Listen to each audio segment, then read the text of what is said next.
جنات تجري من تحتها الأنهار يحلون فيها من أساور من ذهب ولؤلؤا ولباسهم فيها حرير وهدوا إلى الطيب من القول وهدوا إلى صراط الحميد إن الذين كفروا ويصدون عن سبيل الله والمسجد الحرام الذي جعلناه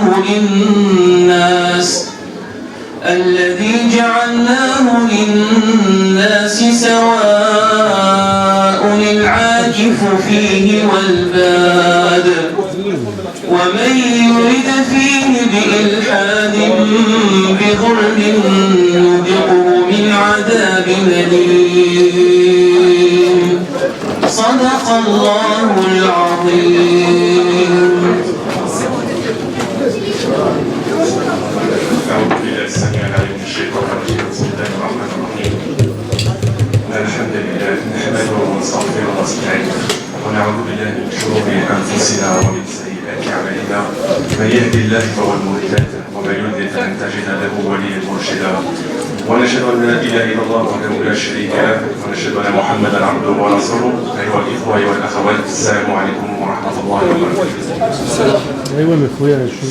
Alors, je sais qu'on est un petit peu en retard, donc j'avais prévu de dire pas mal de choses. Je vais vous le dire un petit peu plus tard, Inch'Allah.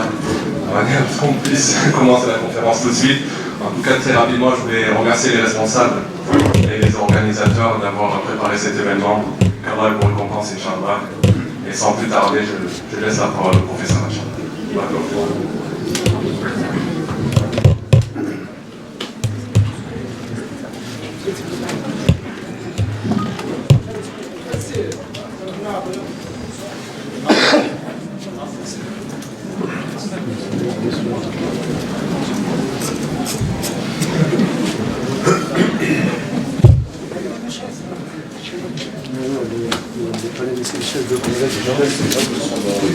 peut pas aller dans la mosquée. Pour les femmes aussi. Il y a un écran aussi pour les femmes dans la mosquée. أعوذ بالله السميع العليم من الشيطان الرجيم بسم الله الرحمن الرحيم والصلاة والسلام على أشرف المرسلين سيدنا محمد وعلى آله وصحبه أجمعين. ونعوذ بالله من شرور أنفسنا ومن سيئات أعمالنا من يهد الله فهو المهتد ومن يضلل فلن تجد له وليا مرشدا. نشهد أن لا إله إلا الله وحده لا شريك له ونشهد أن محمدا عبده ورسوله. أيها الأخوات أيها الإخوة أحييكم بتحية الإسلام تحية من عند الله مباركة طيبة. السلام عليكم ورحمة الله وبركاته. Alors, désolé du retard. Et pour les frères qui sont ici, et comme pour les sœurs, il y a une autre salle dans laquelle il y a un écran. Et nous sommes tous d'accord. Vous êtes là pour la substance, pas pour la personne. Donc vous pouvez aller dans l'autre salle, vous avez l'écran, vous entendez mieux que la dehors. C'est un conseil que je vous donne. C'est à vous de finir. Mais c'est mieux. J'aimerais vraiment et du fond du cœur remercier les organisatrices, les organisateurs de cette rencontre. En discutant à la suite de mon arrivée, on m'a rappelé que je n'étais pas venu à Nîmes depuis 7 ans. C'est la 7e année. Il fut un temps où je venais à Nîmes tous les mois. Les temps ont changé et j'ai vieilli. Et donc en l'occurrence, c'est un très très grand plaisir pour moi de revenir dans un lieu que je connais, puisque je suis venu ici dans ce lieu, comme dans la mosquée, au moment où elle était en construction il y a bien des années. Alhamdulillah. Donc un grand merci. 2 petites informations que je voulais vous donner. C'est vrai que vous pouvez de temps en temps, il y a des conférences comme celle-ci, à partir de ce mois, Inch'Allah, à partir du site, parce que le temps fait que je n'ai plus les moyens de me déplacer comme j'aimerais pouvoir le faire. Il y aura une conférence mensuelle et en direct sur le site que vous pourrez suivre directement et même poser des questions en direct. Et ça, ce sera, Inch'Allah, un moyen pour vous d'avoir accès directement, une fois par mois, à une conférence que vous pourrez suivre, comme si vous étiez dans la salle à côté et que vous voyez l'écran. Inch'Allah.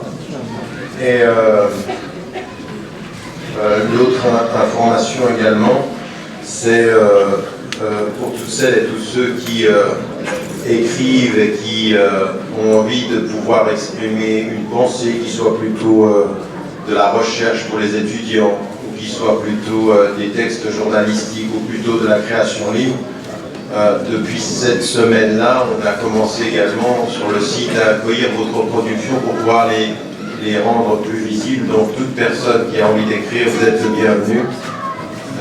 On ne discutera pas votre opinion, on jugera juste de la qualité de l'écrit, de l'écriture, sans discuter de la substance qui vous est, qui est de votre responsabilité. Moi, je viens ici, j'aimerais aussi dédier cette conférence à des gens que je rencontre sur la route, comme là tout à l'heure, je rencontre une jeune sœur, Nadia, qui se promène et qui suit des conférences. Et souvent, vous me remerciez pour la qualité des conférences, pour le fait que je continue après toutes ces années à faire ce travail-là, mais vous ne vous rendez pas compte, vous, comme par exemple quand je rencontre quelqu'un qui me dit ben, « je vous suis comme ceci », vous ne vous rendez pas compte de l'énergie que vous apportez aussi, et de cela, j'aimerais très sincèrement vous remercier fraternellement, non simplement d'être là, mais d'essayer aussi de faire en sorte que ce message nous partagions dans notre quotidien.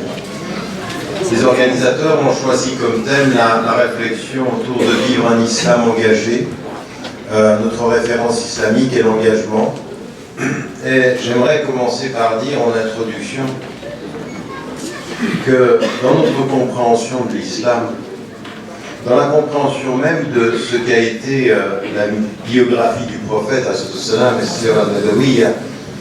on s'aperçoit que le message en tant que tel, en fait, dire l'islam engagé, c'est ce qu'on appelle en français un pléonasme. Un pléonasme, c'est donner une qualification à un mot qui comporte déjà ce mot. C'est comme si l'islam, par définition, est engagé. Un musulman, par définition, est engagé. Donc dire un islam engagé, c'est comme dire l'islam engagé. Oui, on répète deux fois la même chose. Pourquoi est-ce que je fais semblant de reprendre la formule? Parce qu'il faut que nous comprenions notre religion de l'intérieur. Et notre religion de l'intérieur, la meilleure des choses à faire pour la comprendre, c'est de revenir aux sources, au texte, le Coran el-Karim, la révélation, et puis regarder le prophète, et immédiatement on va comprendre une chose, c'est que Allah, quand il appelle le prophète, qui lui est en quête, le prophète, à partir de sa jeunesse, il est protégé. Tu es d'un très bon caractère. Il l'a protégé du polythéisme, il l'a protégé du mensonge, il l'a protégé de la corruption, au point que les gens savent qui il est. Ils savent qu'il a une moralité, on l'appelle Sadiqul Amin. Donc il a déjà, avant même de recevoir la révélation, il a une fonction sociale, une reconnaissance sociale, le véridique, c'est-à-dire que quand il parle, il dit la vérité, et l'amin, c'est que quand on lui donne un dépôt, il le préserve. Il a une qualité morale. Et la révélation, elle va transformer quelque chose. Il reçoit la révélation parce qu'il est moral et parce qu'il est le Mukhtar, Allah l'a choisi. Mais la révélation, c'est pas qu'il reçoive la révélation parce qu'il a ces qualités-là, c'est que la révélation lui dit ces qualités que tu as qui font que tu reçois la révélation vont te donner comme responsabilité de faire que ces qualités soient l'objet de ta mission. Oui, il est Sadiqul Amin, il reçoit la révélation et la révélation lui dit maintenant ces qualités il faut les répandre. Maintenant ce message il faut le transporter. Maintenant ta mission c'est de répondre le message. Et c'est tellement important que lui-même, le prophète al-Salam, dont Allah lui dit qu'il est de bon caractère, lui qu'est-ce qu'il dit? J'ai été envoyé pour parachever les bons comportements. Allah lui dit, tu le fus seul par Dieu, maintenant il faut le faire ta mission avec Dieu. Donc la révélation, qu'est-ce qu'elle dit? Tu as la mission de transmettre, de répandre le bon caractère et l'éthique, la morale. Donc fondamentalement, ce qu'on comprend ici, c'est que l'islam, par définition, c'est cet engagement-là, mais pas l'engagement à aller uniquement combattre. C'est un engagement du bon caractère et des principes. C'est un engagement où le prophète al-Salam, il dit à ceux qui vont le suivre quand il arrive à Médine, et quand il arrive à Médine, il faut se rendre compte, le prophète al-Salam, il arrive à Médine en ayant quitté la Mecque sous la répression, il voulait le tuer. Il sort de la Mecque avec des gens qui veulent le tuer. Et c'est là où avec Ali, ils vont faire il va prendre sa place, qui va permettre lui de sortir de la Mecque et de faire qu'il évite de le tuer, parce qu'il voulait le tuer.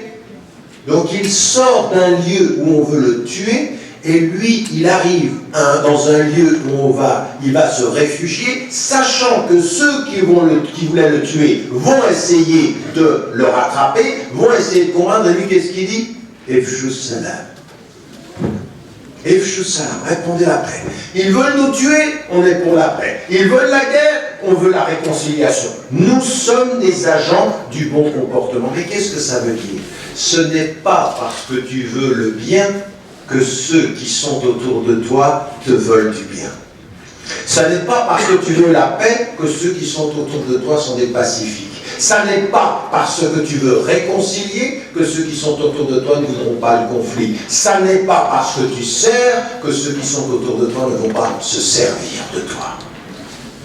Donc, tes bonnes intentions, tes intentions pacifiques, vont devoir être d'abord la compréhension profonde de ton message, parce que tu dois garder ta ligne. Et garder ta ligne, ça veut dire quoi? Ça veut dire qu'ils vont essayer par tous les moyens, ils vont essayer de te détourner. Ils vont venir vers toi et ils vont dire, qu'est-ce que tu veux?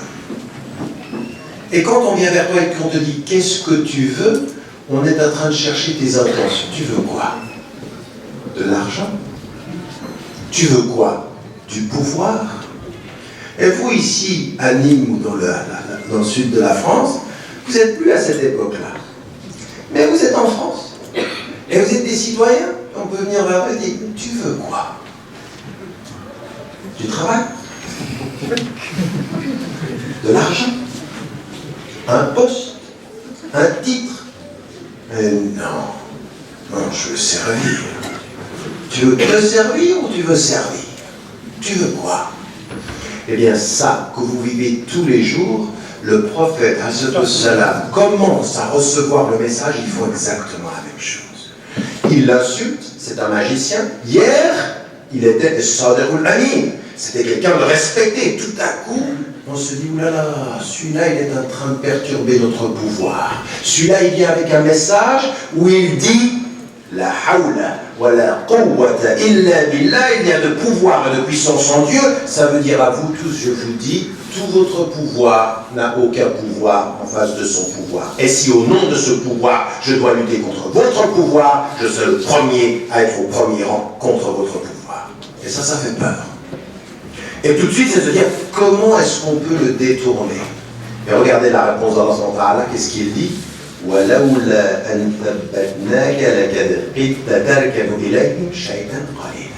Si nous ne t'avions pas affermi, tu aurais été influencé, tenté par ce qu'il voulait de toi. Et c'est ça, la clé, le secret de l'islam engagé. Qu'est-ce qui a fait que le prophète, il était dans les thabat? C'est-à-dire, qu'est-ce que tu veux? Qu'est-ce que tu dis? Je suis ferme sur les principes. Donc quand on dit l'islam engagé, qu'est-ce que c'est? L'islam engagé, ça n'est pas comment tu changes le monde, c'est comment tu fais en sorte que le monde ne te change pas quand tes intentions sont bonnes.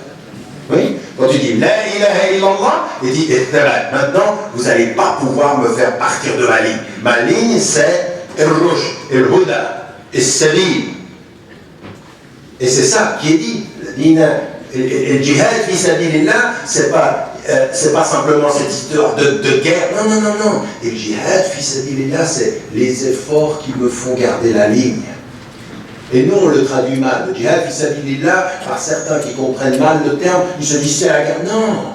Le djihad fi sabilillah, c'est garder dans l'effort la ligne de son enseignement. C'est ça que ça veut dire. Et parfois, ça sera de lutter contre moi. Et parfois, ce sera de lutter contre ceux qui me veulent du mal. Et parfois, ce sera de résister à ceux qui veulent me tuer.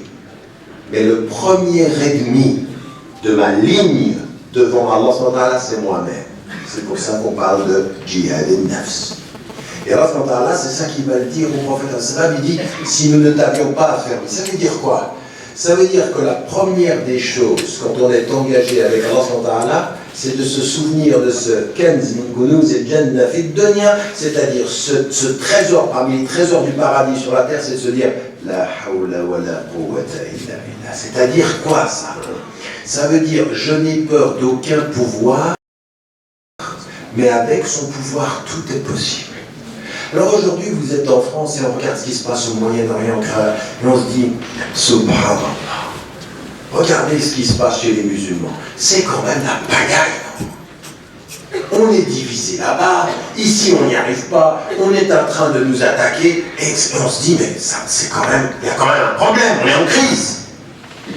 Et quand vous dites la hawla wa la quwwata illa billah, vous transformez tout ça en vous disant, oui, notre constat, il doit être réaliste, ça va pas bien, mais ensuite on va faire deux choses. Un, regardez par rapport à ce qu'il y avait il y a 50 ans. Et on se dit, aujourd'hui, comment c'est par rapport à comment c'était il y a 50 ans? Eh bien, on a évolué, alhamdoulilah. Donc, c'est-à-dire, on dit déjà, louange à Dieu, alhamdoulilah, on a évolué. Mais la deuxième des choses, c'est que si on a des difficultés, et on en a des difficultés, avec son aide, tout est possible. Essayez d'imaginer le prophète sallam, il revient de Hira, il est tout seul, il a entendu le message, il revient tout seul, il a un doute sur la réalité, il va vers sa femme, Zammeloun, il est tout seul, et c'est cette blague, Allah lui dit, toi tu vas changer non seulement cette société, mais ces tribus, cette région, cette péninsule et le monde. Ça veut dire qu'au départ, tout est possible avec son aide. Donc nous, aujourd'hui, on regarde nos difficultés, on se dit c'est énorme, ils sont tellement puissants. Et quand on vient vers moi qui me disent, mais tu te rends pas compte, ils sont puissants. Eux, où ils sont? Partout. Et on développe une paranoïa comme ça. Ils sont pas. Il y en a qui sont devant leur écran, ils disent, il y a des réseaux partout. Il y a des réseaux quoi partout? Et lui, il est partout. Et lui, il est au-dessus de tout ça. Et avec lui, tout ça, c'est possible. Ça, c'est comme quand tu lis Surat al-Ankabut et que tu comprends la demeure de l'araignée est très compliquée, mais elle est tellement fragile. Elle est tellement fragile. C'est-à-dire que tous ces systèmes-là, c'est, vous connaissez Surat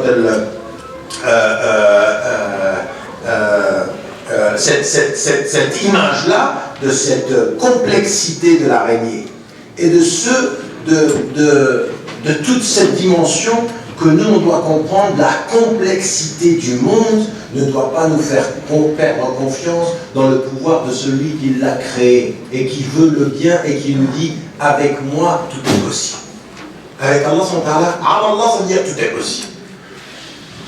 Et quand on dit « ala barakatillah », ça veut dire si sa bonté, si sa miséricorde, si sa bénédiction est avec toi, mais tu peux penser ce que tu veux, mais tout est possible. Les plus grandes transformations sont possibles. C'est arrivé dans l'histoire, ça peut arriver à n'importe quel moment. Alors, le premier élément pour nous, dans les Thabat, c'est-à-dire cette première compréhension, ce premier travail de l'engagement, c'est de se dire quels sont vos premiers ennemis? Quels sont les premiers défis? Contre quoi devez-vous vous engager d'abord? L'engagement, l'islam engagé, parce que par définition c'est engagé. Eh bien, le prophète sallallahu, il reçoit la révélation, il rentre chez lui, son épouse le protège, et il va avoir un doute vis-à-vis de lui-même, n'est-ce pas? Il va douter de lui. Et regardez, le premier doute qu'il a, c'est est-ce que c'est pas le diable? Et sa femme, Khadija, elle dit non, toi tu es bon, tu gardes les liens de parenté, tu t'occupes des pauvres, tu es un homme bon, donc ce qui vient n'est pas du diable. Et elle lui dit une chose qui est très très très forte, avec Dieu et confiance en toi. Et ça, j'aimerais que vous compreniez bien, parce que ce que je suis en train de vous dire ici, c'est très profond. Nous, quand on se dit jihad et nafs, souvent on commence par dire sois méfiant vis-à-vis de toi. Oui, et tu dois te méfier de toi, parce que l'ego est nafs, c'est-à-dire elle te pousse à quoi? À faire le mal.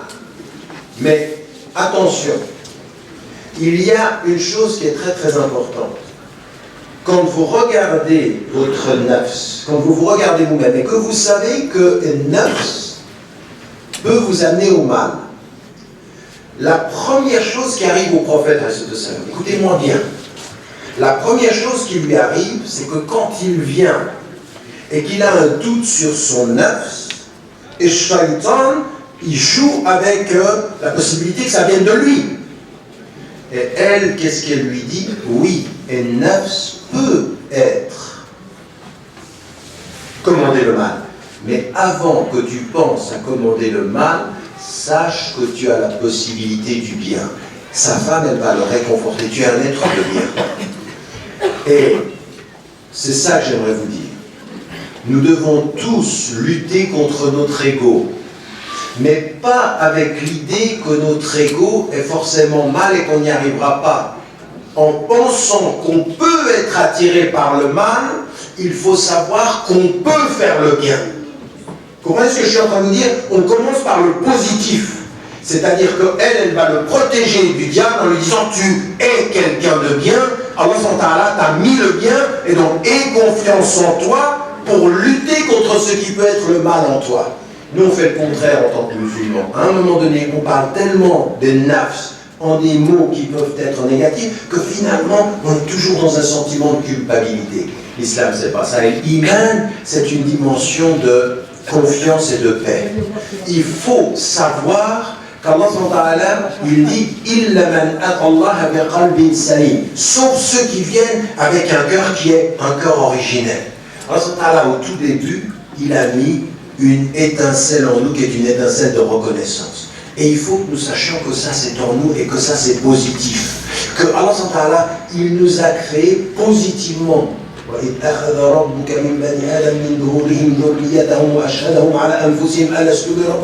Cet moment-là, il est quand Dieu a tiré des reins d'Adam toute sa descendance et les a fait témoigner. Est-ce que je ne suis pas? Il y a en nous quelque chose qui est un appel de Dieu. Oui, avant de douter de soi, savoir qu'en nous, nous avons les moyens de la maîtrise. Pas tout le temps être dans la culpabilité, je suis pas bien, et Dieu m'aime pas. Non, ça va pas. Là, tu n'es pas dans un islam engagé, là, tu es complètement désengagé. Là, tu vas être un musulman inutile. Parce que chaque fois, tu vas te dire, non, mais je suis pas bien. Non, stop. Allah, il a mis une étincelle. À partir du moment où tu doutes de toi, c'est que Dieu n'est pas loin. Toute la question, c'est ne continuez pas à douter de toi. Aie confiance en lui, car il a mis en toi les possibilités de devenir meilleur. Allah a mis à chacun d'entre nous les possibilités d'être meilleur que ce qu'il est. Et ça, c'est le début de la lutte. C'est pas de se dire, il m'aime pas, c'est si je pense que je ne suis pas bien, c'est qu'il a mis dans mon damir, dans ma conscience, la possibilité d'être meilleur. Et c'est ce que fait sa femme. Il a un doute. Elle dit, faut pas que tu doutes que tu es quelqu'un de bien. Voilà qui tu es. Et là, elle le prend par le bien, et elle le ramène dans la confiance. Mais s'il était tombé, il avait suivi Shaitan, il l'aurait mis dans la méfiance. Non. Il faut se méfier de soi en ayant confiance en soi. Vous avez compris ce que je suis en train de dire? Il faut se méfier de soi en ayant confiance en soi par lui. Pas tout seul. Par lui. Lui, il nous dit, tu peux. Si et seulement si, tu reviens à lui. Et tu vois que Allah, c'est ça. J'ai les moyens avec lui d'être plus fort que moi. Mais seul avec moi, moi est plus fort que moi. Et je vais le perdre. Ça veut dire que chacun et chacune ici dans cette salle, on comprend que le début de l'engagement, il est par rapport à nous. Dans une dimension extrêmement positive. C'est le qalb salim, c'est-à-dire le cœur essentiellement avec Allah subhanahu wa ta'ala, il faut y revenir. Et en se disant, à tout moment, j'ai les moyens d'être meilleur. J'ai les moyens de la lumière. J'ai les moyens d'entendre Ya ayyatuha nafsul mutma'inna. Je peux l'entendre. Ça veut dire, ô toi l'âme apaisée, trouver la paix intérieure. Donc, qui d'entre vous ici, dans son engagement par rapport à soi-même, qui continue à entretenir le doute, j'y arrive pas, je suis pas un non-musulman, a mal commencé la route. Il faut toujours savoir que Dieu a mis pour nous tous les moyens de la paix intérieure si nous commençons avec lui et nous lui faisons confiance. Il n'a jamais voulu pour quelqu'un qui avait la conscience le fait de sa perte, mais le fait de l'effort pour son succès et son salut. Toujours. Donc, Allah subhanahu wa ta'ala, c'est le premier engagement. Et je vais vous étonner, c'est que le premier engagement dans la conscience musulmane, et en particulier aujourd'hui, c'est d'être positif par rapport à ça. C'est de dire en toutes circonstances, Alhamdulillah, Alhamdulillah. Et on se regarde et on comprend que son premier engagement, c'est dans le djihad al-nafs. Et le djihad al-nafs, c'est pas de lutter d'abord contre ses défauts. Écoutez bien, le djihad al-nafs, ça n'est pas d'abord de lutter contre ses défauts. Le djihad al-nafs, c'est d'abord de croire en ses capacités. Vous avez compris la différence? C'est totalement différent. Vous pouvez avoir un djihad al-nafs, vous regardez vos défauts et vous dites je lutte contre mes défauts. Non, c'est d'abord d'avoir confiance dans sa possibilité de vaincre ses défauts. C'est le premier djihad. Avec beaucoup d'humilité, mais pour avoir cette puissance-là, c'est de s'en remettre à lui. Avec lui, j'ai les moyens de me battre et de gagner la lutte contre mon ego.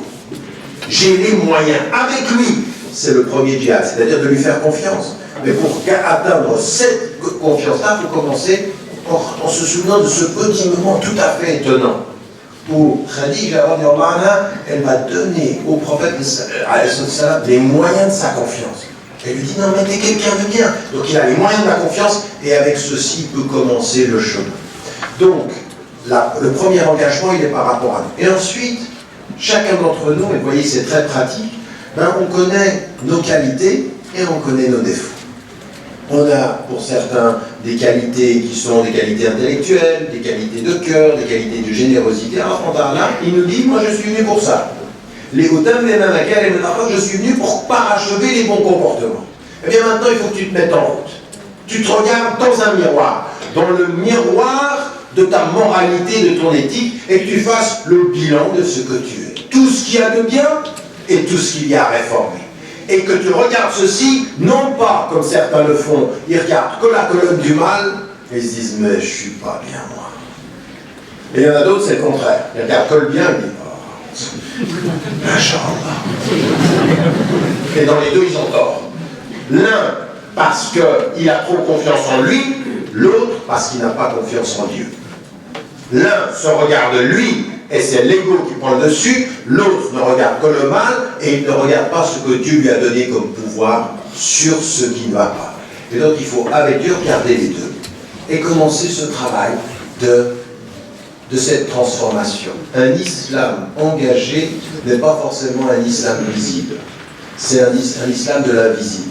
C'est vous rentrez chez vous, là, tout à l'heure, certains d'entre vous, vous allez retrouver votre femme, vous allez retrouver votre mari, vous allez retrouver vos enfants, vous allez retrouver vos parents. Oui? Ça, personne ne le voit que votre famille. Et pourtant, c'est là où ça va se jouer. Comment tu parles à ta femme? Comment tu parles à ton mari? Comment tu parles à tes enfants? Comment tu parles à tes parents? Ça, c'est le bon comportement. Ça, c'est la politesse. Ça, c'est de voir le prophète pendant qu'il jeûne être très affectueux avec Aïcha radiallahu anha. La façon dont il est avec sa fille, il se lève. La façon dont il parle à ses enfants. La façon dont il prend ses enfants. Il montre à toute la communauté un jour du vendredi qu'il porte son petit enfant et lui dit « Je suis le prophète pour les mondes ». Il est le prophète pour les mondes et il s'occupe de son petit enfant dans la tendresse et dans l'intimité. Il leur dit « Voilà qui je suis ».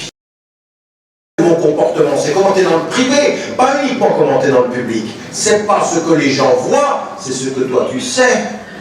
Et ça, c'est la sincérité. Ça s'appelle comment ça? Ça s'appelle l'ihsan, ça s'appelle l'ikhlas, ça s'appelle la sincérité de la sincérité. Et ça, c'est un objectif. Personne n'est complètement le même dehors qu'à l'intérieur. Personne, on est tous dans un combat. Le fait de prier avec la voix, la même chose quand on est seul que quand on est en public, ça c'est un combat. La sincérité, c'est un objectif. Alors il faut s'y engager, non pas en se disant tout le temps je suis un hypocrite. Non pas. Regardez comment le prophète a appelé Hanbala quand il. Et puis même, mais vous savez, les plus grands des compagnons du prophète sallam se posaient des questions sur leur propre hypocrisie. Comme Omar ibn al-Khattab al-Farouk, celui qui était tellement fort, et ben, est-ce que tu sens sur moi le parfum de l'hypocrisie aujourd'hui? Il se pose des questions. Mais quelqu'un qui se pose la question de son hypocrisie, c'est pas un hypocrite. C'est quelqu'un qui cherche à être un mec plus sincère encore. Il est toujours sur la question de sa sincérité. Il n'est pas en train de dire je suis un hypocrite, ah c'est fini. Non, c'est comment je fais pour m'améliorer.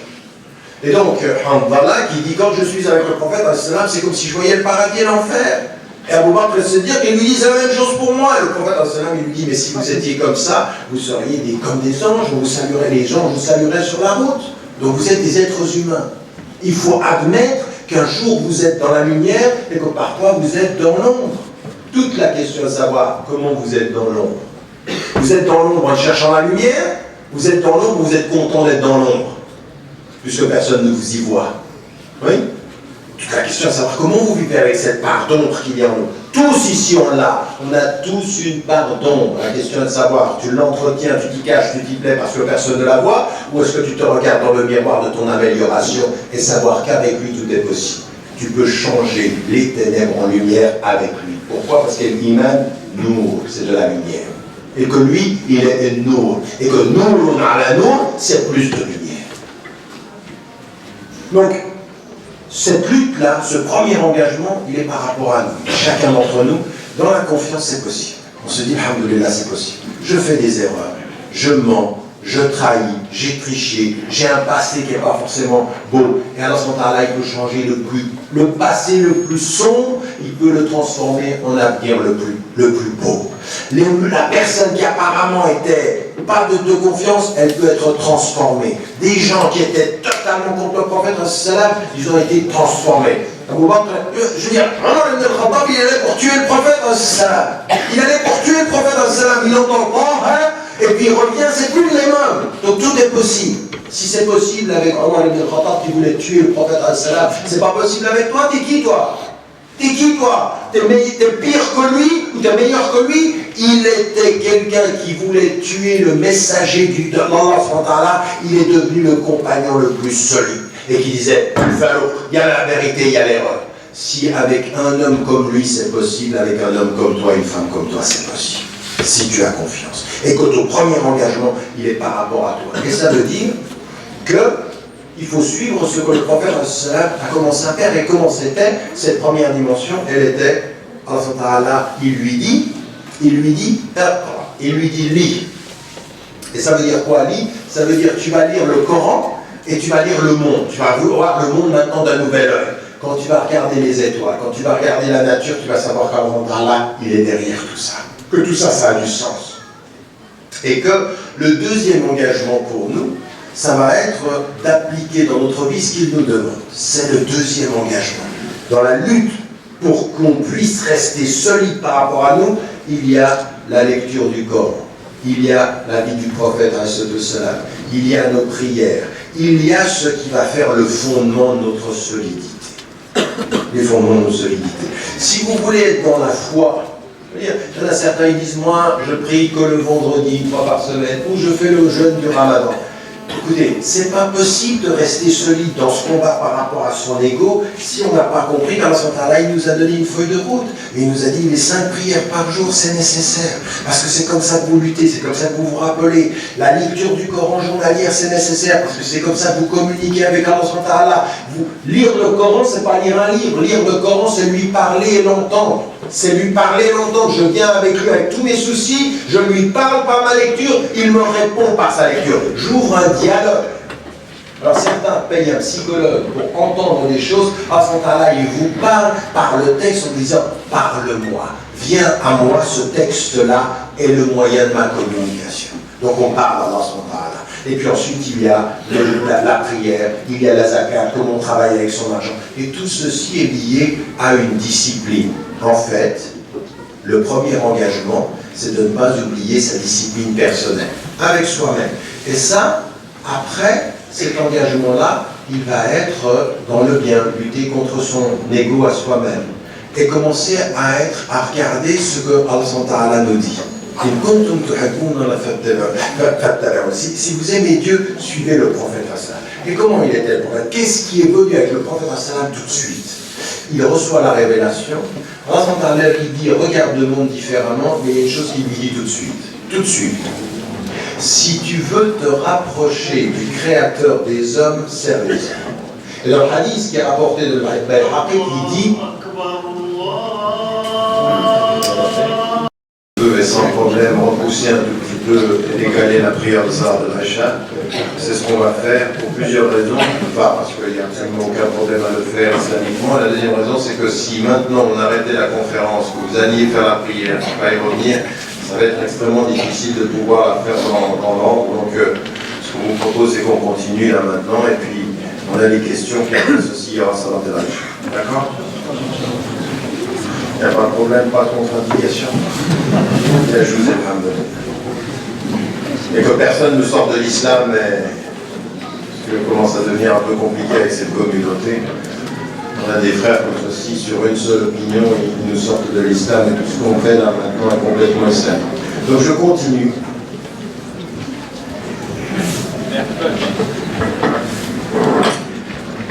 Et donc on a ce travail qui est cette lutte, d'abord cet engagement par rapport à notre propre nefs, par rapport à un travail de transformation de notre personne, de sort nefsak, c'est-à-dire transforme ta personne. C'est le premier engagement que tu as, c'est toi. Et le premier engagement que tu as, c'est de comprendre ce qu'Allah te demande dans la prière, Allah s'il a mis la prière, la zakat, tous ces moyens. Ce sont des rituels, mais ils sont des moyens.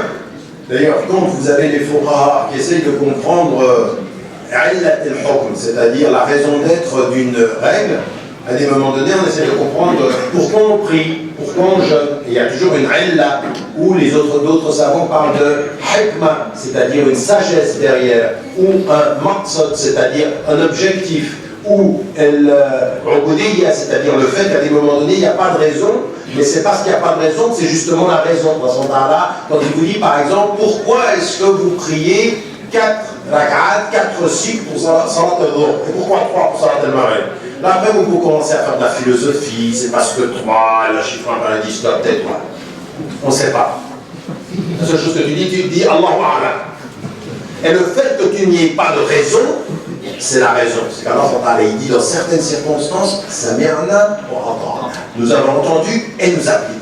Par contre, parfois, dans Allah, il nous donne des raisons. Dans Sourate Taha, qu'est-ce qu'il dit? Innani anallah, la ilaha illa ana, fa'budni wa aqimi s-salata li dhikri. Je suis Dieu, il n'y a pas d'autre Dieu que moi.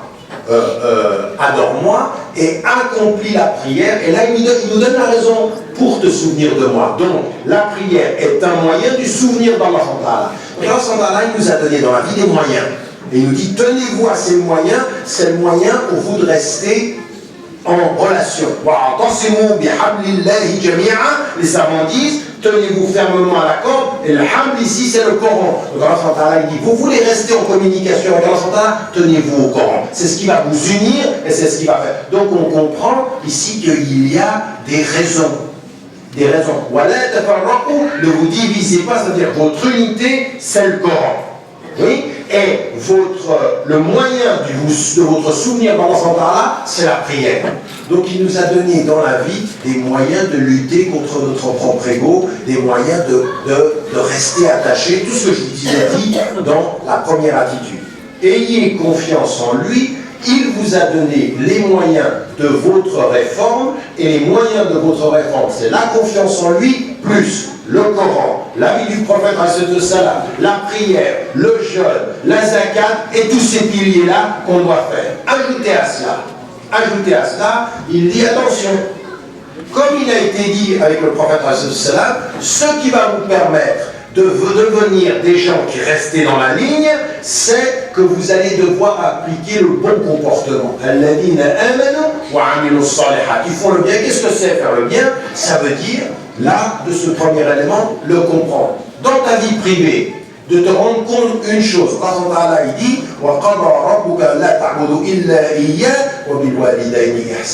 Dieu vous a dit et vous a enjoint de n'adorer que lui et que vous soyez bon par rapport à vos parents. Alors il n'y a personne qui vous voit. Vous êtes seul à la maison avec vos parents qui sont peut-être vivants, votre maman ou votre papa, ou quelqu'un est décédé, votre père ou votre mère qui a pu partir, ou ils sont vivants ou ils sont morts. Allah vous dit, le bon comportement devant Dieu, qui est votre premier engagement, sers tes parents, respecte-les et aime-les. Quels qu'ils soient, même s'ils ne sont pas dans l'islam et que toi tu t'es converti, comme c'est arrivé avec Asma, la fille d'Abou Bakr, le prophète dit sers tes parents, serre-les dans cette vie et montre-leur que si toi tu as changé de religion et que eux ils ne sont pas musulmans, l'islam a fait de toi un meilleur enfant plutôt que de devenir un nouveau juge de tes parents. Montre-leur que l'islam t'a rendu enfant de noblesse et de dignité. C'est ça la vraie réponse qu'on doit donner à nos frères et nos sœurs qui sont venus à l'islam. Tu t'es converti à l'islam, montre à tes parents ce que l'islam a fait de toi, plutôt que de devenir le juge de leur enfer. Tu n'as pas à juger de leur enfer. Parce que si toi tu es devenu musulman et que tu les as déjà mis en enfer, il se pourrait que parce que tu les as déjà mis en enfer, tu ne leur aies pas donné la possibilité de leur paradis. Parce que tu as été un juge avant d'être un servant. Tu n'as pas été un juge avant d'être un enfant. Le meilleur des comptes. Vous comprenez ce que je suis en train de dire? Ici, on a une attitude, attention, vos parents. Et bien entendu, on peut avoir des problèmes, on peut avoir des désaccords. Il n'y a pas d'obéissance à une créature, en désobéissance au créateur. Parfois c'est difficile avec les parents, parfois c'est difficile avec les enfants. Mais tout ça c'est très très important. Notre premier engagement dans l'intimité de la famille. Et surtout vous qui vivez aujourd'hui, nous tous qui vivons l'époque moderne, qu'est-ce qu'il y a de plus difficile aujourd'hui que de rester avec Dieu et de servir ses parents, de maintenir la famille? Qu'est-ce qu'il y a de plus difficile? C'est un djihad, la famille, aujourd'hui. De maintenir la famille, la communication avec sa femme, la communication avec son mari, la communication avec les enfants, la communication avec les parents. Bon, c'est un djihad. Alors, vous voulez changer la France, changez vos demeures. Vous voulez faire qu'à l'école, ça aille mieux, ça se passe à la maison. Au lieu d'aller dans toutes les écoles et dire mais les écoles qui nous font ici en France, ça ne va pas, le système scolaire ne va pas. C'est vrai que le système scolaire en France, il vit des crises. Mais je peux vous dire une chose, les crises dans les demeures et à la maison sont parfois plus profondes que les crises scolaires. Parce que le père, il n'est pas là, parce que la mère, elle n'y arrive pas, parce que les enfants n'écoutent pas, parce qu'on n'a pas compris que le premier engagement, c'est fais attention à ta famille. Fais attention à tes parents. Fais attention à tes enfants. Le jour, hier on parlait, j'étais dans une mosquée avant-hier à Paris, et je leur expliquais que sur Ibrahim, que l'histoire d'Ibrahim alayhi salam, quand il parle à son fils et qu'il va le sacrifier, en fait son fils il accepte pourquoi? Quand il lui dit, quand le père il dit à son fils, regarde ce que je dois faire, j'ai vu dans mon rêve que j'allais te sacrifier. Et lui dit, qu'est-ce que tu en penses? Et le fils, il répond à son père, Le fils dit à son père, fais ce qui t'a été commandé. Comment le fils dit à son père, tue-moi? Ça vient d'où qu'il dise à son père, tue-moi? Ça vient des années d'éducation que son père lui a donné pour qu'il comprenne ce que c'était que le sens de la foi. En fait, on ne comprend la force de la foi du fils que quand on a compris l'éducation qu'il a donnée à son fils. En fait, il ne va pas le tuer. Mais le fils a tellement compris la mission du père dans la foi, il a tellement intégré par l'éducation qu'il dit à son père dans la confiance, fais ce que tu dois faire. Donc ça, c'est une histoire d'éducation. Et l'un des engagements que nous avons, c'est d'abord de nous occuper de notre nafs, dans la confiance, et ensuite de nous occuper de notre famille dans la responsabilité. Et c'est là qu'on voit que le prophète, vous savez, dans sa sira, on connaît Razouet Badr, Radouet Uhud, et tout ça, on peut le dire par cœur. Mais le petit détail de la gentillesse qu'il dit à sa femme, le petit détail où il va s'asseoir au chevet de sa fille, quand elle lui demande un serviteur, et quelqu'un qui puisse l'aider, et qui lui va lui dire, dis après chaque prière, Alhamdulillah, Allahu Akbar, Subhanallah, dis ça c'est les meilleures choses que je puisse te donner. Quand il pense à ses enfants, les détails de cet homme qui était un homme de la famille. Un homme de la famille. Ça, il faut insister là-dessus, parce que ça, c'est l'engagement premier. L'islam engagé, il est là. Alors, à chacun d'entre nous, il faut qu'on se pose la question. L'islam, le véritable islam, et l'akhlaq, c'est-à-dire l'éthique, c'est comment tu parles à ta femme. Mais comment tu parles à ta femme? Comment tu parles à ton mari? D'abord, est-ce que tu lui parles? C'est une bonne question. Ah oui, ça c'est une bonne question. Il y en a, ils rentrent à la maison, ils ne parlent pas. Ils allument la télévision, ils regardent, ils ne se parlent pas. Ou alors ils communiquent à coup d'autorité. Le père, il vient, qu'est-ce que vous avez fait, qu'est-ce que vous n'avez pas fait? Et il y a l'autorité qui vient sanctionner, et la maman, parfois, elle joue le jeu. Si tu fais pas ça, je vous dirai à papa. Et papa, il arrive, comme une fois, ses euros dans la maison. Mais c'est pas ça l'islam. Le prophète n'était pas comme ça. C'était pas l'autorité qui vient dire non, c'est l'autorité qui accompagne. Un père, c'est pas quelqu'un qui dit non. Un père, c'est quelqu'un qui accompagne, qui marche avec son enfant. Et la maman, c'est la même chose. Nous devons être des compagnons. Et ça, c'est un des grands défis de notre époque. Le plus grand problème de la communauté musulmane, c'est comment on fait passer notre religion, comment on transmet les valeurs. Et c'est pas un coup de halal, haram, c'est le sens. Pourquoi tu fais ça? Comment tu sers? Je veux dire, quand vous êtes à la maison, vous venez de manger. Vous venez de manger. Mais tout le monde doit se lever. Tout le monde doit se lever. Le papa, il se lève. Les enfants, le garçon, la fille, lève-toi, range. Non, il y en a. J'ai travaillé toute la journée. Tu rentres. Il y a même des garçons qui ne vont pas travailler toute la journée, mais ils sont comme le papa. Tu rentres. Qui les filles? Bon, vous m'amenez un hadith où il est dit les filles rangent, les garçons regardent. Qui est le hadith? Pourquoi pour certains hadiths, vous avez besoin de hadith, et pour d'autres, c'est comme ça. Ça m'arrange. Eh bien, ça, c'est un islam engagé. C'est que dans la famille, on est tout. Mais parce que pourquoi je dis ça? Parce que le prophète, il était dans tout ce qui était le ménage, à l'exception d'une chose qui le faisait arrêter, c'est l'appel à la prière. C'est-à-dire, il était dans le service de sa famille, et la seule chose qui l'arrêtait, c'est l'appel à la prière. Nous, c'est le contraire. On n'est pas dans le service de la famille, et la seule chose qui nous arrête, c'est le match à la télévision, c'est les journaux, c'est... Non, ça ne va pas. On ne peut pas faire de notre islam un islam où on prend que ce qui nous arrange. Donc, le premier cercle, c'est cet engagement familial, cet engagement intérieur. Et pourquoi ça c'est important? Parce que c'est ce qui vous donne de la force. C'est là où vous avez votre force spirituelle, c'est à l'intérieur, avec votre femme, avec votre mari, avec vos enfants, avec vos parents. C'est ça qui donne de la force. C'est ça, c'est là où se crée cet univers de confiance. La famille, ça doit être un espace de confiance. Et pour ça, il faut communiquer. Je vais vous dire une chose, n'importe lequel d'entre vous qui vit dans une famille, que vous ayez votre famille autour de vous, il doit y avoir des moments où vous mangez ensemble sans qu'il y ait de télévision, de radio ou autre chose que de manger ensemble. Une famille, ça mange ensemble. La femme, le mari, les enfants, on mange ensemble. Tu veux faire quoi? Tu as ton téléphone portable, tu me ranges ça. La télévision, tu l'éteins. On mange ensemble. on mange ensemble, c'est-à-dire on partage un repas et on dit Bismillah et on partage des invocations et à la fin on les dit ensemble. Un moment de famille, pas uniquement pendant le Ramadan. Le Ramadan c'est le mois pour faire tous les 11 mois qui suivent comme ça, pas comme nous on le fait parfois. Il y a des familles, c'est chacun mange quand il arrive. Il y en a, ils ne mangent jamais ensemble. On n'a pas de moment ensemble. Et il y en a certains, ils ont des moments ensemble qu'avec les frères à l'extérieur. Qu'est-ce que tu as fait? J'ai mangé avec les frères. Et quand est-ce que tu as mangé avec ta famille? Quand est-ce que tu as mangé avec ta femme? Quand est-ce que tu as mangé avec ton mari? Quand est-ce que tu as mangé avec les enfants? Quand est-ce que tu as écouté ce qu'ils te disent? C'est un djihad, ça. Le djihad de l'attention.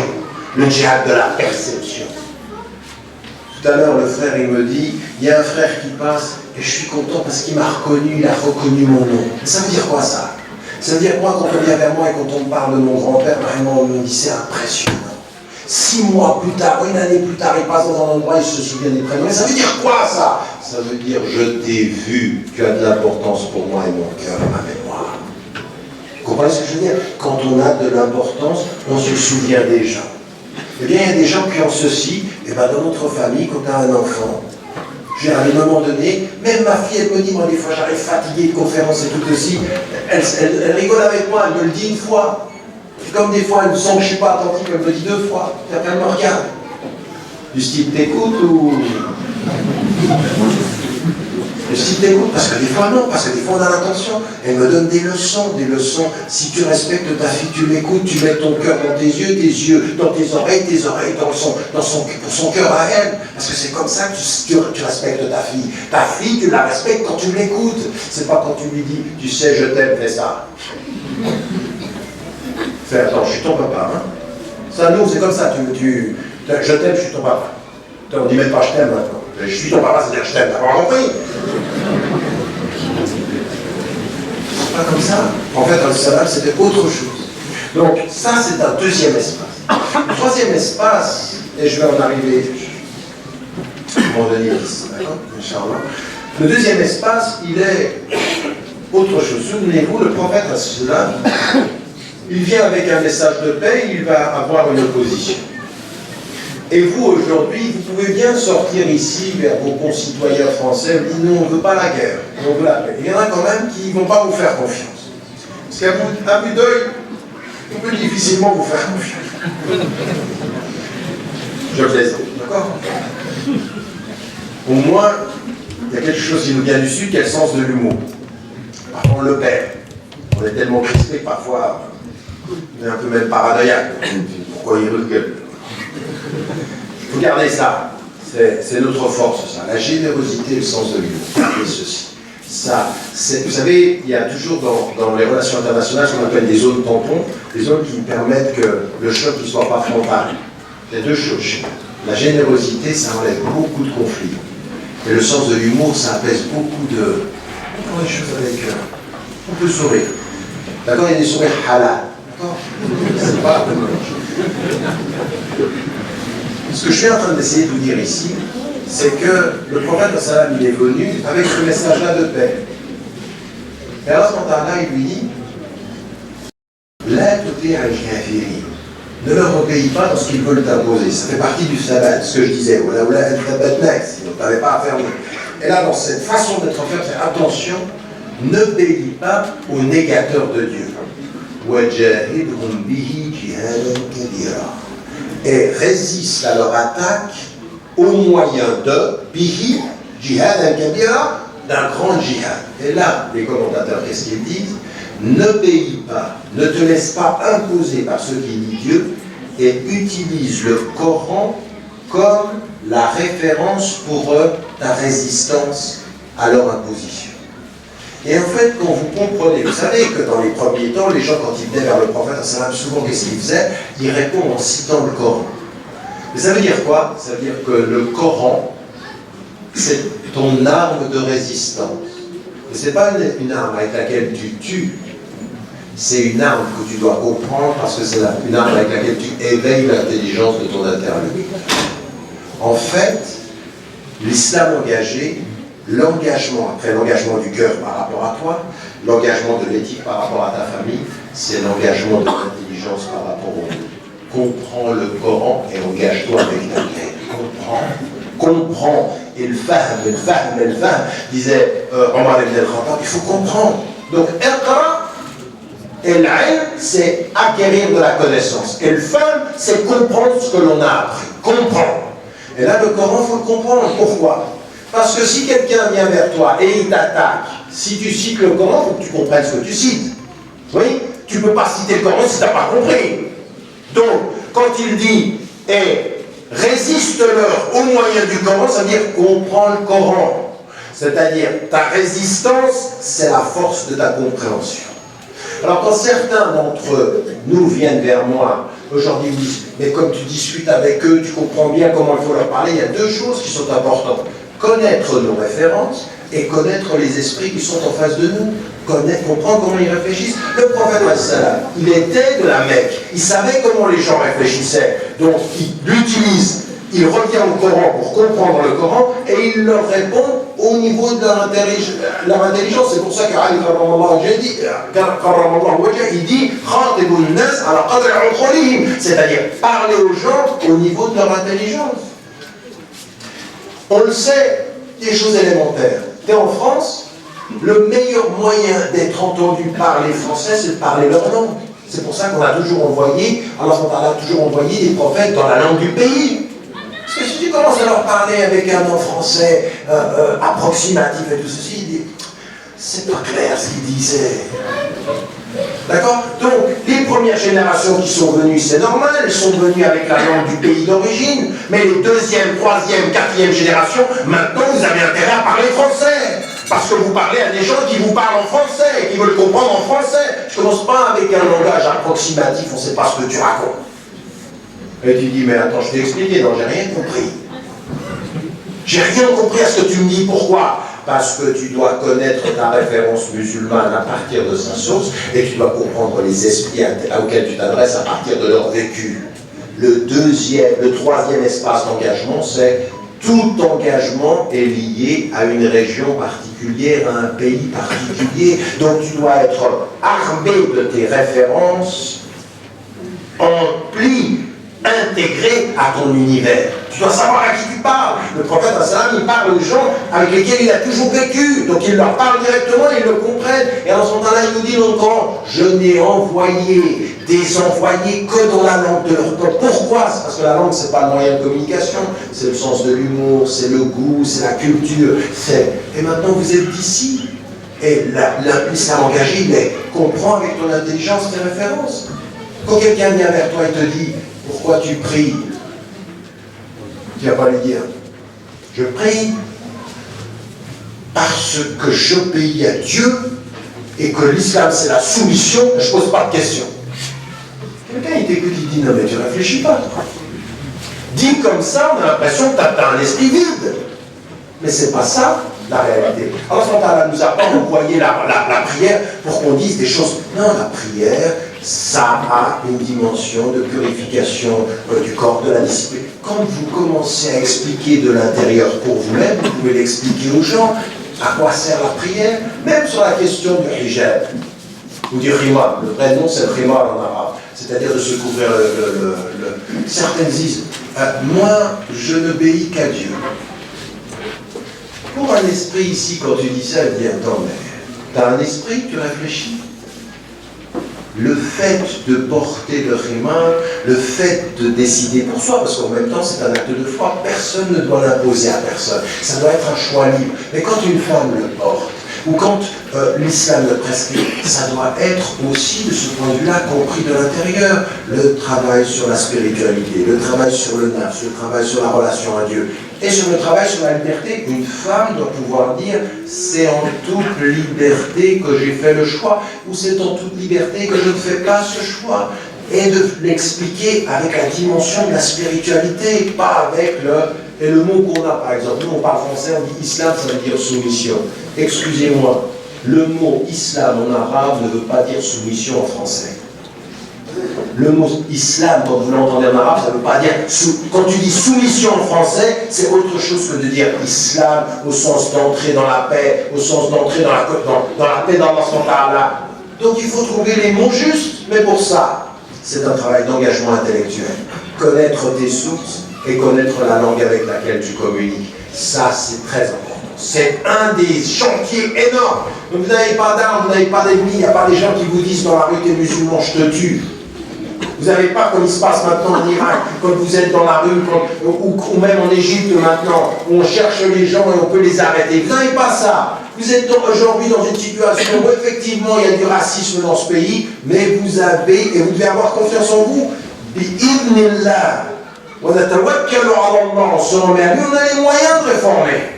On a les moyens, mais il y a un véritable engagement intellectuel. Et l'engagement intellectuel, comprenez-moi bien, l'engagement intellectuel, c'est que le prophète l'a insulté. L'engagement intellectuel, c'est toujours de répondre à l'attaque émotionnelle par la réponse raisonnable. Oui, c'est ce que vous connaissez. Quand on vous attaque, le prophète on vient sur son chemin, on lui jette des ordures et tout ceci, il ne réagit pas, il passe son chemin. Et le jour où on ne lui en jette pas, il va frapper à la porte et dire, est-ce que vous êtes en bonne santé? Non mais vous vous rendez compte de ce que ça veut dire? Comment la puissance de la sagesse. C'est-à-dire, si je vais avec ma sagesse frapper à votre porte, vous m'avez insulté tous ces jours, et c'est plus important que mon ego, c'est de savoir si vous allez mal, qu'aujourd'hui vous ne le faites pas. Je réponds à vos attaques émotives par la sagesse raisonnable de mon engagement. Ça, c'est véritablement. Et donc vous êtes tous soumis à ça. Les gens peuvent vous insulter, ils vous regardent avec un regard un tout petit peu tordu, vous êtes toujours un peu arabe, un peu africain, un peu musulman. Quand vous vous êtes converti à l'islam, vous êtes un peu traître. Vous allez répondre comment? Avec la connaissance de ce que vous êtes, premier engagement, avec le vocabulaire de qui vous vous adressez, deuxième engagement, avec la sagesse de comment vous devez vous comporter, troisième engagement. On vous insulte, vous souriez. Mais le sourire, c'est pas un compromis, c'est pas le sourire des lâches. Oui, je vais finir. Il y a un sourire des lâches, quand on leur dit quelque chose. Ouais, le sourire des lâches. Non, je ne parle pas de ça. Le sourire des dignes. Le sourire des dignes. Je ne vais pas tomber dans. Donc ça, c'est un deuxième secteur, c'est l'engagement intellectuel. Vous avez compris? 1, vis-à-vis de soi. 2, dans son intimité. 3, par rapport à sa société et dans l'engagement intellectuel. Et le quatrième engagement, il est l'engagement de vous dire une chose. Vous êtes dans un pays, vous êtes citoyen français, vous vivez dans ce pays. Votre engagement, il est toujours de vous dire, où que vous soyez, à partir du moment où vous pouvez dire La ilaha illallah Muhammadun Rasulullah, dès que vous dites la shahada, vous êtes chez vous. Vous avez le passeport, vous êtes chez vous. Mais nous, les gens, ils comprennent ça à l'envers. Et nous aussi, on le comprend à l'envers. Parce que nous, chez nous, on dit je suis chez moi. Je suis chez moi. Je commence pas à m'énerver, je suis chez moi.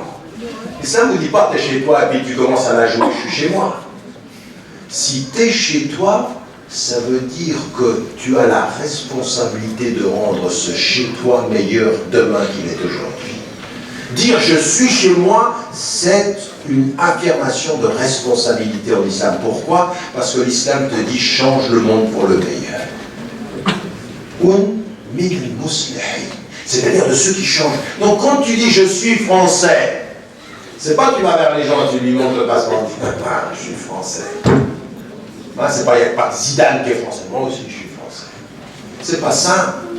Quand on est français, quand on est porté par le message de l'islam et qu'on a un passeport, on comprend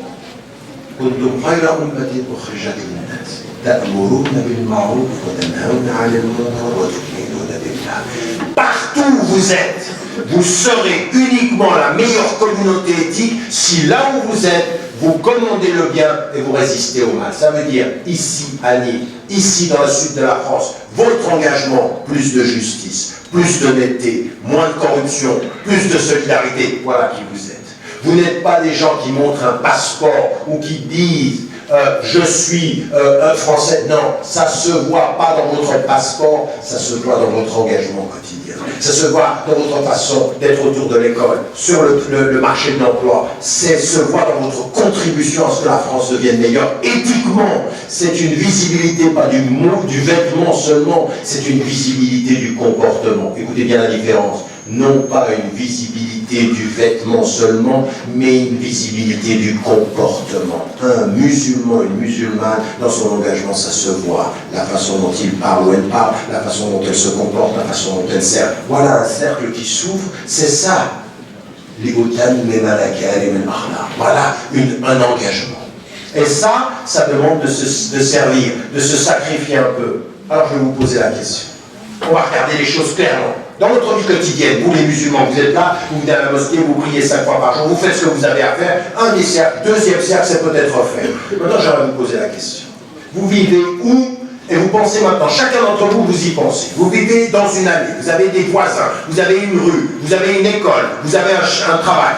J'aimerais que vous me répondiez en secret à cette question.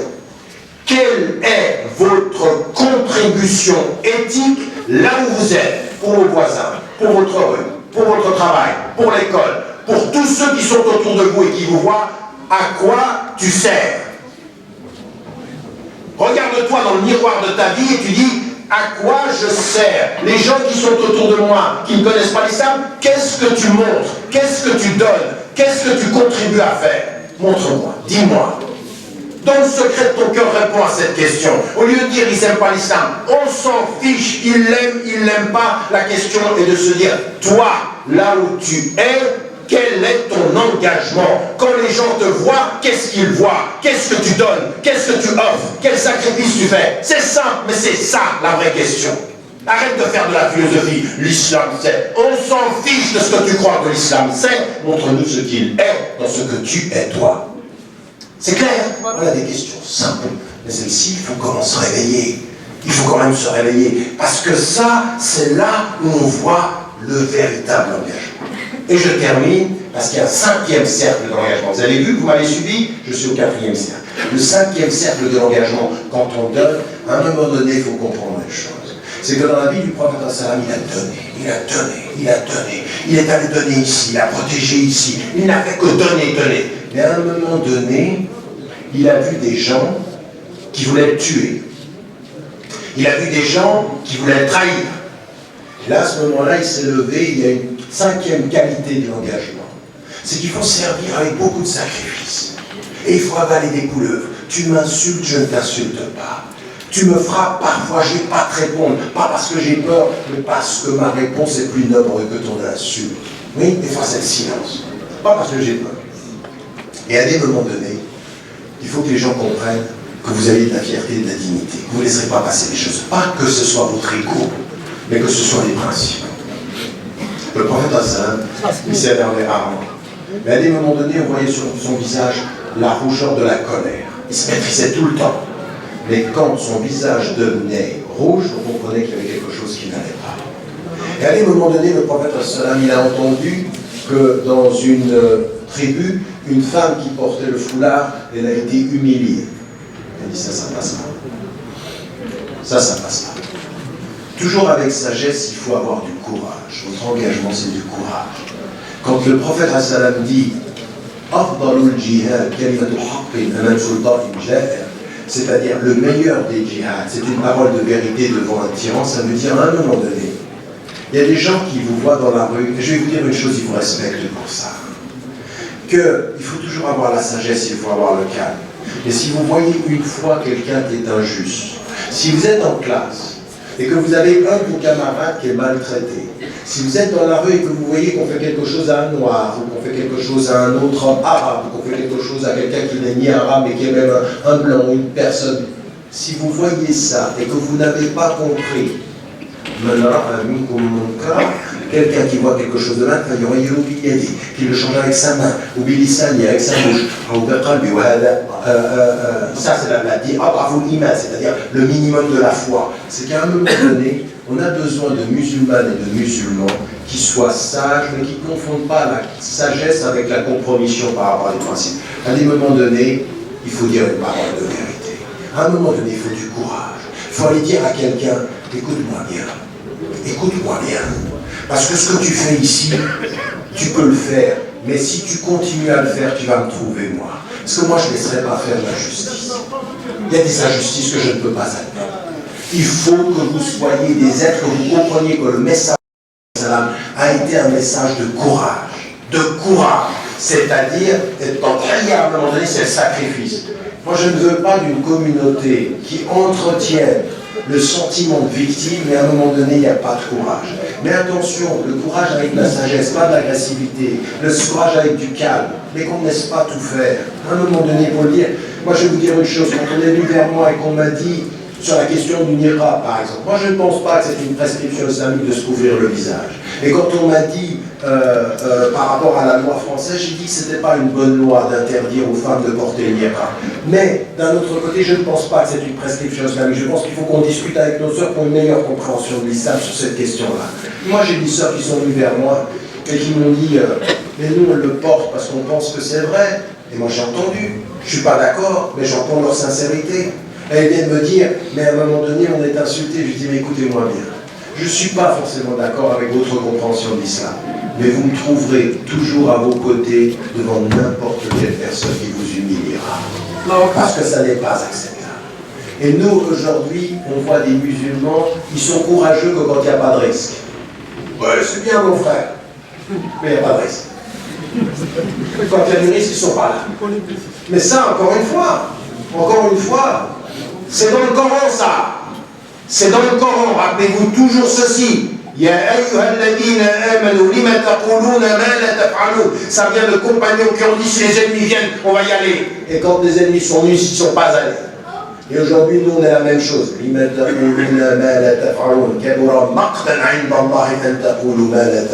Dans la dimension de courage, pourquoi est-ce que vous dites ce que vous ne faites pas? Moi, j'ai envie de vous dire, le dernier cercle de l'engagement, à un moment donné, c'est un tout petit peu de courage. Sortez de votre anonymat. Arrêtez de vous dire, le frère Khaled, Masha'Allah, continue à aller sur les plateaux. T'es bon là, tu vas nous défendre. Et il y en a qui me disent, il me dit, mais oh, dis donc, depuis 20 ans, t'en as pris des coups. Je dis merci, c'est joli à regarder, hein. Parce que là, ils vont regarder tous les YouTube, mais ça suffit. À partir d'un certain moment, 30 ans plus tard, le frère il va partir, d'autres frères, et ça va être vous, mais pas forcément de la même façon. Vous en prenez des coups, parce qu'il y en a un qui m'ont dit, tu prends les coups à la télévision, mais c'est rien par rapport à ce que certains prennent tous les jours de leur vie, dans le racisme ordinaire, sur le marché de l'emploi. Ils en prennent beaucoup plus que moi c'est rien du tout, c'est de la guignonerie, c'est 10 minutes d'antenne, et puis ça passe à autre chose, parce que c'est du folklore. C'est du folklore, ça le plus important c'est de faire passer le message, le reste c'est de la fioriture.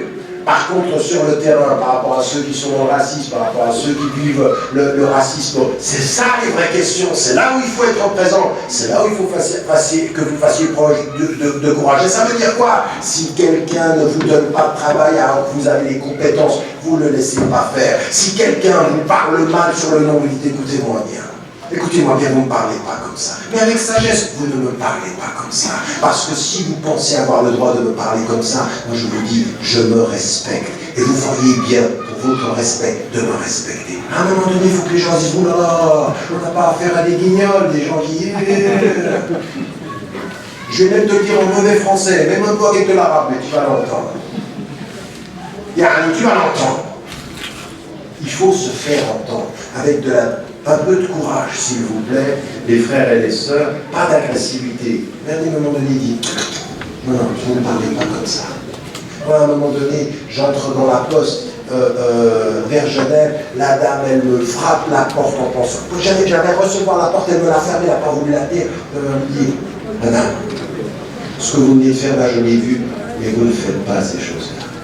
Pas parce que c'est moi, mais parce que vous êtes indigne et fou de faire une chose pareille. Bonne journée, madame.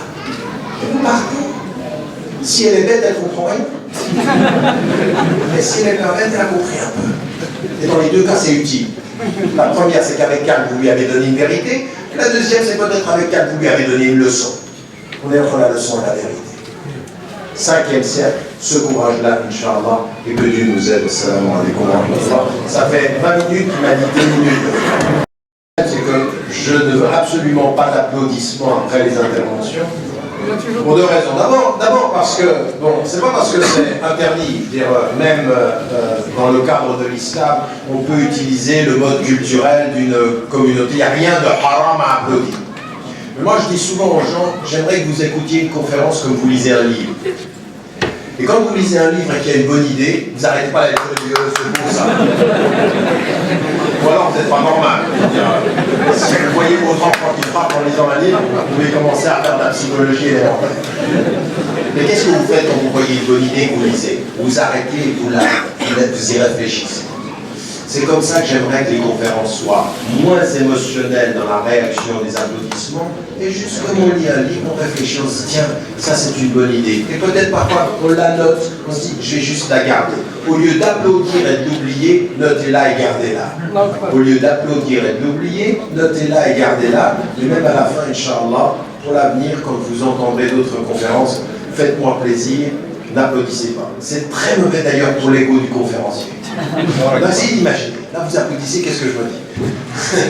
Non, mais vous ne pouvez pas imaginer Shaitan Charal dans tous ces... C'est des petits détails qui font la vie. Donc même avec ça, faites attention, Inch'Allah. Mais il n'y a personne qui applaudit maintenant.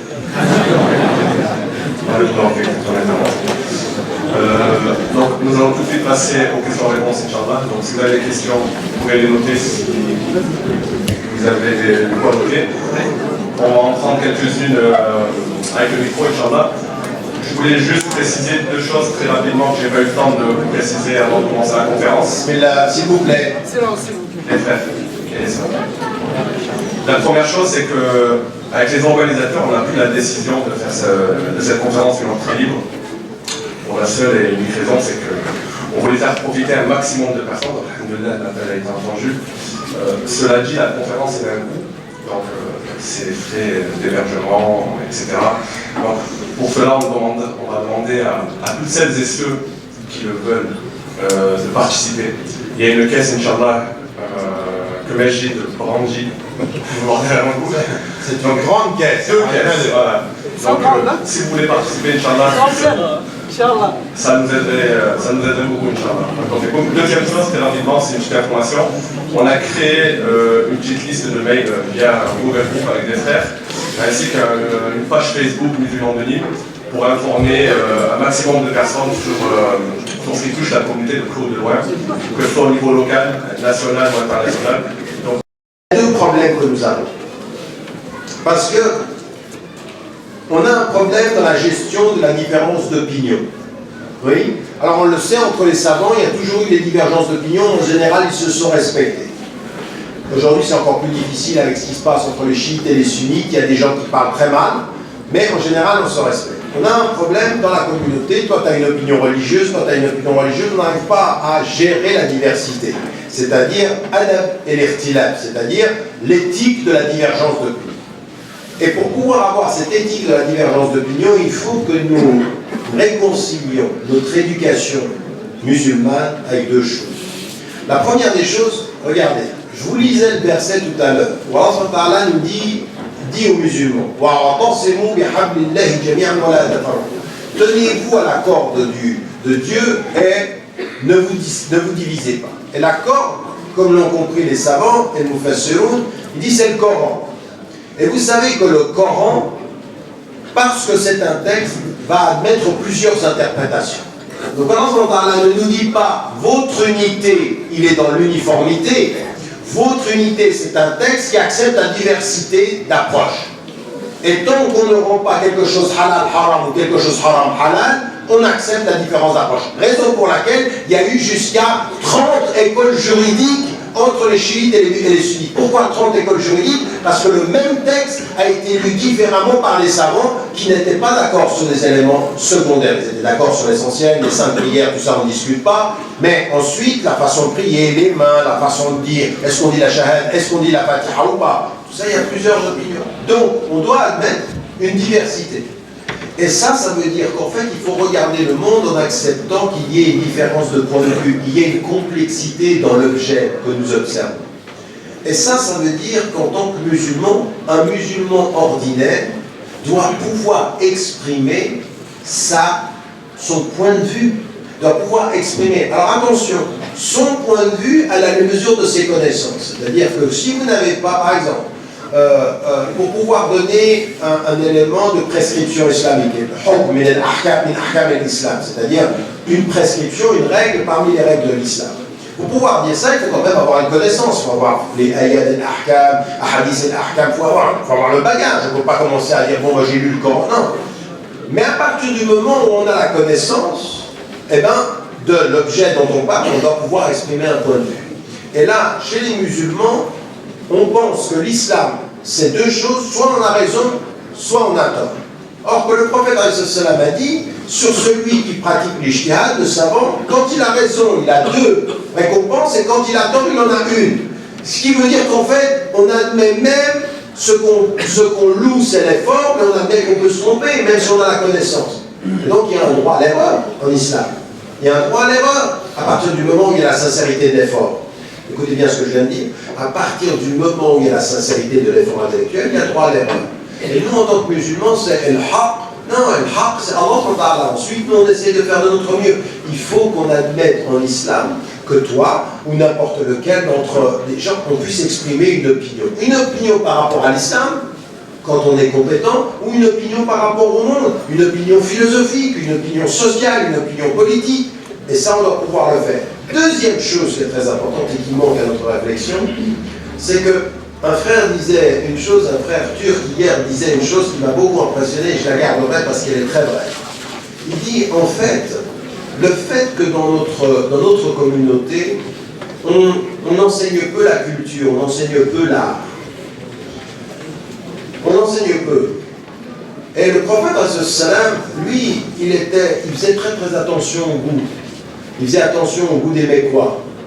Il va pour un mariage et il dit, est-ce que vous avez envoyé les deux chanteuses parce que les Ansar, ils aiment le chant. Il fait attention au goût des Ansar. C'est quoi le goût? Le goût, c'est que vous voyez quelque chose et que vous vous sentiez bien, vous trouvez que c'est beau, vous trouvez que c'est... Mais ça veut dire quoi ça? Ça veut dire que quand vous voyez quelque chose et vous trouvez que c'est beau, vous faites confiance à votre fort intérieur, vous donnez de la valeur à votre sentiment. C'est pas l'attitude que nous on a, qui est de dire haram. On est d'abord assiégé par le haram. Et Allah il te demande qu'est-ce qu'il leur est permis. Dis ce qui vous est permis, c'est tout ce qui est le beau. En fait, Allah nous met dans une position où ce qui d'abord est la subjectivité est bon d'abord. Pour que tu viennes me dire que ceci n'est pas beau ou que ceci est haram, il faut que tu viennes avec une prescription. Mais au départ, et notre problème en tant que musulman, c'est qu'on a réduit la complexité de l'objet et qu'on ne fait plus confiance au sentiment du sujet. Le sentiment du sujet, c'est-à-dire nous, les êtres humains. Et parce qu'on n'enseigne pas suffisamment. Vous savez, moi, quand je suis en face de poèmes, oui, et puis des poèmes qui sont ils parlent pas de Dieu, mais ils parlent de la vie. Et vous dites, mais c'est beau. Et moi, je peux dire, c'est beau. C'est-à-dire, je fais confiance à mon goût personnel. J'attends pas qu'un moufti vienne haram. C'est beau d'abord. Maintenant, s'il y a quelque chose de haram, montre-moi où c'est haram. Mais ne me fais pas perdre la beauté parce que tu es complètement obnubilé par le hukm. Parce que la permission est première. C'est-à-dire, donne de l'espace à mon sentiment personnel. Donne de l'espace à mon appréciation personnelle. Laisse-moi avoir un goût. Laisse-moi avoir une appréciation en tant que sujet. Laisse-moi l'exprimer. Et si c'est en dehors des limites, alors là tu me diras c'est haram. Mais tu commences pas avant que j'ai exprimé, aïe haram. Mais comment tu veux que je fasse? Comment est-ce qu'on aurait pu, la civilisation musulmane, avoir l'architecture de l'Andalousie, la grandeur de tout ce qui a été l'expression artistique et scientifique, si on était tout le temps haram, haram, ne cherche pas. Alors on t'avait dit, si, allez, cherchez, faites confiance, il y a en vous le bien. Tayyibat, c'est le premier. Ensuite, si c'est haram, vous le saurez parce qu'on mettra des limites. Je dis ceci parce que pour les musulmans ordinaires, on a tellement perdu ceci que dans le débat, on n'arrive même plus à exprimer une opinion et on est tout de suite dit, ah non, attends, là, t'as pas le savoir, donc on te coupe. je peux pas dire ça. Pourquoi je peux pas dire ça? Ah non, non, non, c'est haram. Je vais dire quoi alors? Ah bah tu écoutes. Ça va pas. Et en particulier dans nos sociétés aujourd'hui. Parce que notre expérience occidentale, elle nous dit, soyez des musulmans convaincus, argument à l'appui, pas en répétant bêtement ce que vous avez entendu, c'est en réfléchissant, en faisant un travail de réflexion. Et faites-vous confiance, faites confiance à votre sentiment. Alors c'est peut-être pas exactement la nature de la réponse que vous vouliez, je l'ai amplifiée, mais je ne vais pas pouvoir continuer à discuter avec vous parce que j'en ai deux autres. Vous viendrez me voir, Inch'Allah, tout à l'heure, sur le haram. Est-ce que Dieu pardonne? C'est la sœur qui posait cette question-là. À l'exception du fait d'associer quelqu'un à Dieu. Allah ne pardonne pas qu'on lui associe à autre. C'est-à-dire de dire il y a un autre Dieu que Dieu, Allah il ne pardonne pas ça. Il ne pardonne pas. Par contre, tout ceci, tout ce qu'on peut faire contre sa propre personne,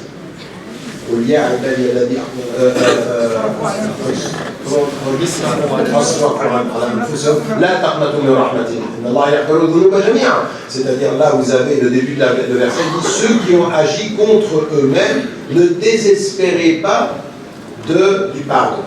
Ça veut dire qu'Allah il pardonne tout. Et vous connaissez l'histoire, quelqu'un qui a tué 99 personnes, il va vers un cheikh et il lui dit est-ce que je serai pardonné? Lui dit non, il le tue.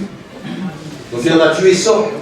Et pourtant, il est sur la route du pardon et il sera plus près de la ville du pardon que de la ville du mal et il sera pardonné parce que l'intention était de chercher. Donc nous, on doit, c'est pour ça que je vous disais au départ, il faut toujours faire confiance à Dieu. Tous les péchés sont, tant qu'on est en vie, et même si on a fait le pire, même si quelqu'un d'entre vous il a fait le pire, c'est-à-dire les plus grands péchés, on est encore en vie, ne désespérez pas de la miséricorde de Dieu. Donc tout est, et quand on est sincère et qu'on croit en lui et qu'on ne lui associe pas d'autres forces, c'est pour ça qu'il faut faire attention aussi chez les musulmanes et les musulmans. Faites quand même arrêter maintenant aussi avec ces espèces de superstitions. Parce que nous, vous savez, il y a du chef dans la superstition. Bien sûr qu'il y a des djinns, bien sûr qu'il y a... Tout ça, ça existe, mais là, à un moment donné, on dit, oh, on se calme. Parce qu'il y en a qui, dès qu'il y a un problème, il faut que je fasse une roue. Dès qu'il y a un problème, où il est le djinn. On est devenus des superstitieux. Et là, évidemment, ça, il faut faire attention. Quand on commence à mettre trop de pouvoir dans la superstition, là, on est dans le shirk. Et le shirk, c'est le fait d'associer une autre puissance à Dieu. Donc là, il faut qu'on soit extrêmement clair. Donc à votre question, oui, Dieu pardonne les péchés à l'exception de celui de lui associer une autre puissance. Smahli, je peux te poser une question. En fait, c'est par exemple quelqu'un qui te fait du sihr. Ah, c'était ça, c'était ça.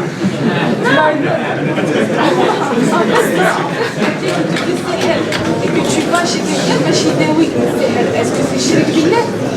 Non, non, ça peut arriver. Mais attention, moi ce que je vous dis, c'est qu'il faut bien vérifier tout ça. Oui, ben oui. Non, non, pas bien, oui. Moi j'ai dit, il y en a, je vois du cirque partout. Ils ont un problème avec le mari, c'est la famille qui m'a fait du cirque. Attends, t'as un problème d'abord. Donc tu vois ce que je veux dire là? Non, non, non. Je veux dire, il est évident qu'il y a des situations dans lesquelles il faut le faire.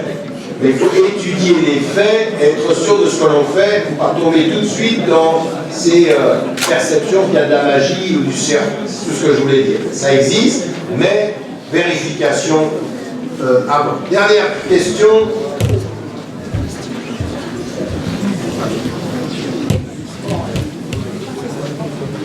Sur la question palestinienne. Alors je reviens là de Marseille. Toute la journée à Marseille, c'était sur la question palestinienne. Ils ont fait une journée avec le CBSP autour de la question palestinienne. On va parler de ça. Et c'est une question, s'il vous plaît, on a bientôt fini. C'est une question centrale. C'est-à-dire qu'à partir d'un certain moment, il faut comprendre. J'ai expliqué aujourd'hui que la question du conflit israélo-palestinien, c'est trois choses. C'est toute la question du Moyen-Orient qu'il faut bien comprendre, parce que tout ce qui est en train de se passer au Moyen-Orient vous vous en rendez peut-être pas compte, mais c'est très très lié aussi à la question de la sécurité d'Israël et de la sécurisation des ressources pétrolières. Et en même temps, ce conflit est présenté en amont comme le rapport entre l'Occident et le monde arabe et l'islam. C'est-à-dire que c'est comme Israël, ce serait le représentant de l'Occident et des valeurs occidentales versus l'islam, les musulmans, les arabes, etc. Donc on a une image globale au-dessus qui est ce conflit. On a le Moyen-Orient avec, vous avez entendu, au moment où les gens étaient dans la rue, dans Midan et Tahlil, il y a 2 ans et demi, le premier gouvernement à avoir proposition pour soutenir Moubarak, ça a été le gouvernement israélien qui soutenait le dictateur. Donc ils nous disent, on est la seule démocratie, mais ils veulent soutenir quand même les dictateurs parce que ça les arrange.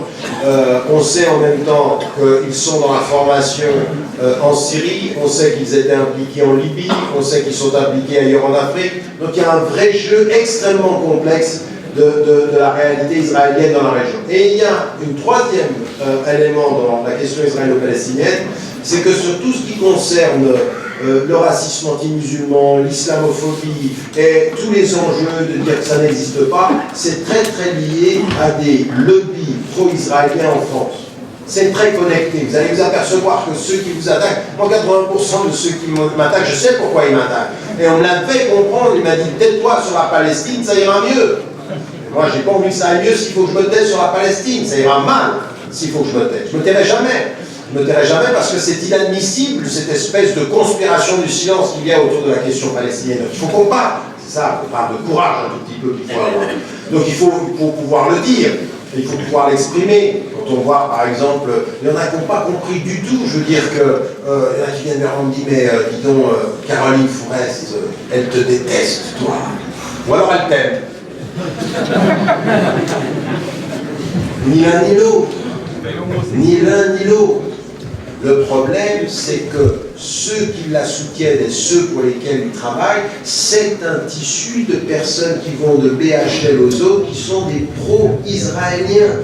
Elle fait la stratégie qu'on a lue, c'est-à-dire faire comme si elle aimait bien les Palestiniens, mais dans le fond, on est le problème. Dans le fond, on est le problème parce qu'on peut développer une conscience qui est une conscience citoyenne et juste de résistance, c'est-à-dire qu'on peut être une autre voix à dire non, on ne sera jamais antisémite, parce qu'on n'est pas antisémite, on ne sera jamais pour un racisme, on n'a pas dans la conscience l'extermination des juifs, on n'était pas là et on le condamne. Mais par contre, que vous venez nous dire qu'on doit se taire sur l'extermination, la tentative d'extermination d'un peuple en Palestine, non, ça, vous ne nous aurez pas. Là, on va se lever. Alors cela, ça commence à devenir dangereux. Elle dit, pourquoi tu leur fais peur pour ce que je viens de dire là? Vous avez entendu ce que je viens de dire là? Ça fait peur. Il dit, oh là là, celui-là, il est dangereux. Eh oui, on est dangereux. On est dangereux pour tous ceux qui veulent travestir la vérité de ce combat qui sera, on se lèvera devant tout acte antisémite et on se lèvera devant toute pression, qu'elle soit faite par le gouvernement israélien comme n'importe quel gouvernement, vous nous trouverez. On est du côté des opprimés, point. On n'a même pas demandé la religion, on ne va même pas demander la couleur, on ne va même pas demander le statut social. Nous sommes une résistance éthique à l'oppression. Et les Palestiniens sont des opprimés. Maintenant, tout ça, vous êtes assis, vous dites, Masha'Allah, le frère, il a raison. Eh bien que, dans notre combat, on ne comprend pas que le vrai combat aujourd'hui, il passe aussi à un moment donné de dire, mais attention, tu consommes quoi? Tu manges quoi? Tu bois quoi? Il y en a certains, même, ils sont allés pendant le mois du Ramadan à couper le jeûne. Bismillah! Et la date, elle a été faite, elle a été produite par Israël. Bismillah, tu manges une date sur le sang de ceux qui sont opprimés? Eh bien, vous devez